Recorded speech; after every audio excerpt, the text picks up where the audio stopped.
On retrouve maintenant notre invité de la mi-journée, Monsieur Moulay Abdelkader Alaoui. Est-ce que vous m'entendez maintenant, monsieur? Oui, je vous entends. Parfait. Alors que le Maroc enregistre cette année une récolte de blé exceptionnelle, des tensions sont apparues ces dernières semaines entre agriculteurs, minotiers et négociants. Les céréaliers dénoncent des difficultés à écouler leur production et accusent les importations massives de peser sur le marché. Face à la polémique, les minotiers et les stockeurs assurent qu'ils achèteront toute la récolte nationale. Alors où se situe réellement le problème ? Écoutez, cette histoire a soulevé beaucoup de débats depuis le début des moissons.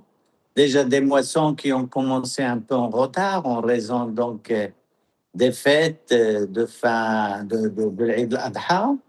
Et puis, il faut dire aussi qu'il y a eu les semis tardifs, donc on a récolté en retard. Comparativement à une année normale, on a eu un décalage pratiquement de plus de 20 jours. Et du coup, ça a coïncidé avec la fête de l'Aïd. Vous savez, la main-d'œuvre se fait rare durant cette période une semaine avant et pratiquement 10 jours après. Et puis, il n'y a pas que la masse de manutention qui manque. Il y avait également un manque flagrant en termes de moissonneuses-batteuses.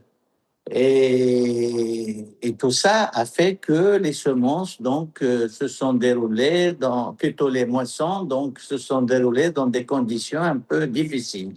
Mais la situation depuis la deuxième semaine de juin, les choses ont commencé à s'améliorer. Et je puis vous dire que les organismes stockeurs, les minoteries sont complètement disposés à acheter toute quantité qui leur sera livrée, bien entendu, s'il répond aux normes de qualité établies et reconnues. Donc, il n'y a pas lieu de s'alarmer. Les choses vont doucement, progressivement. Et la qualité, je peux dire aujourd'hui, on a un poids spécifique. Quand je dis poids spécifique, c'est le poids en kilogrammes à l'hectolitre. Le standard, c'est du 70.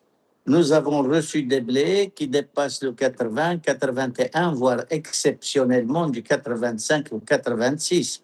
Un taux d'humidité acceptable sur du 12%. Bon, ceci étant, il y a eu le problème de protéines qui n'était pas au rendez-vous, mais ce problème il sera corrigé avec des coupages, avec des blés qui sont protéinés, voilà.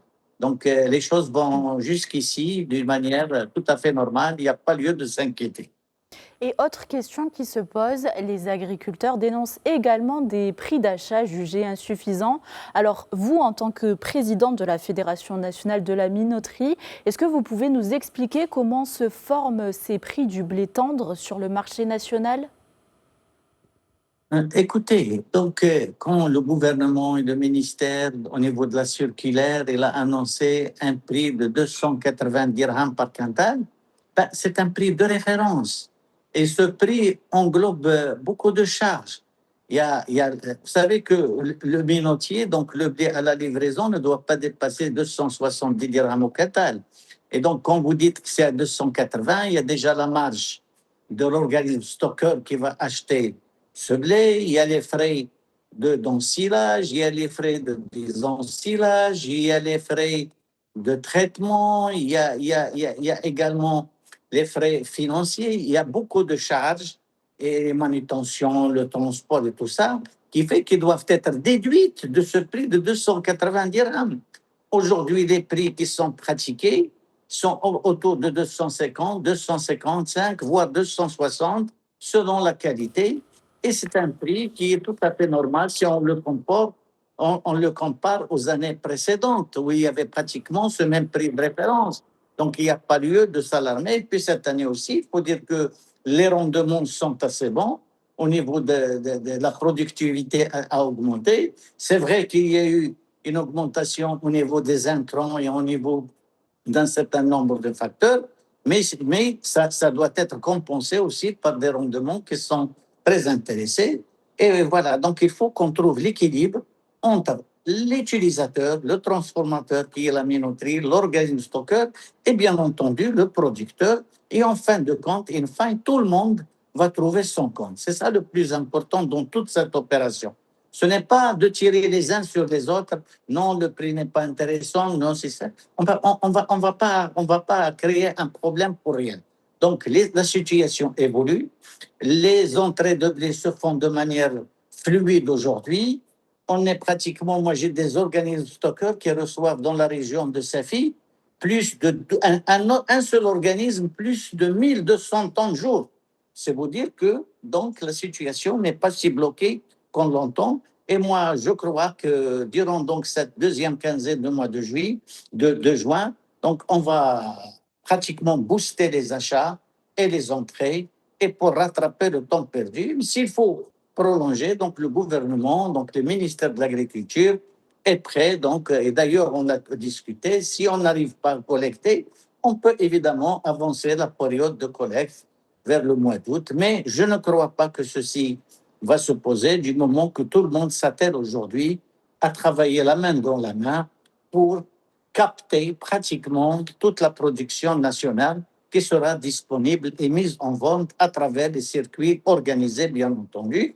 Une bonne quantité va être retenue chez chez les agriculteurs pour l'autoconsommation et pour d'autres usages, comme ça a toujours été le cas. Mais ceci étant, la campagne, même s'il y a un retard, nous allons le rattraper. Et donc, pendant cette période de maturation du blé national, les importations restent donc nécessaires, comme vous l'avez évoqué. Peut-on réellement se passer du blé importé aujourd'hui ?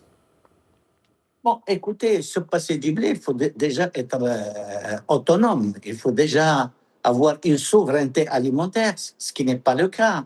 Aujourd'hui, on est passé pratiquement de 7 années de sécheresse où les importations représentaient pratiquement plus de 90% de nos besoins.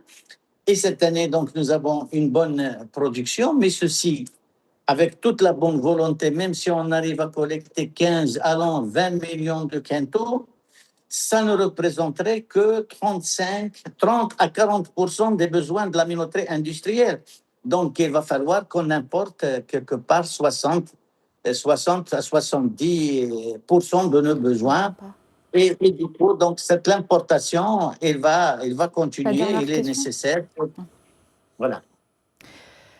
Merci d'avoir répondu à nos questions, Moulay Abdelkader Alaoui, président de la Fédération nationale de la minoterie et vice-président de la FENAGRI. Merci beaucoup. Merci infiniment.